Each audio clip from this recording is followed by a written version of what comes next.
শুভাংশু শুক্লা প্রথম ভারতীয় হিসাবে ইন্টারন্যাশনাল স্পেস স্টেশনে বা আন্তর্জাতিক মহাকাশ গবেষণা কেন্দ্রে পদার্পণ করেছেন। এটা তিনি প্রথম ভারতীয় এবং তিনি ইসরোর একজন বিজ্ঞানী। তিনি এই যে মিশন, এই মিশনটা এক্সিম-4 মিশন। এই এক্সিম-4 মিশনের মাধ্যমে তিনি গেছেন কোথায়?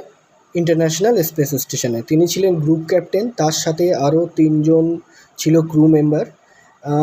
ফ্লোরিডার যে John F Kennedy space station থেকে এই মিশন চালু হয়েছিল। 28 ঘন্টা জার্নি করে তারা পৌঁছেছিল ইন্টারন্যাশনাল স্পেস স্টেশনে।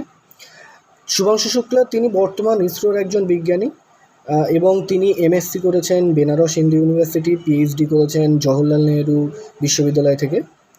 এবং প্রথম ভারতীয় হিসাবে যেহেতু তিনি এই কৃতিত্ব অর্জন করেছেন, সেজন্য তাকে অনেক অভিনন্দন এবং ভারতীয় হিসাবে আমাদের প্রত্যেকের খুব গর্বের বিষয়।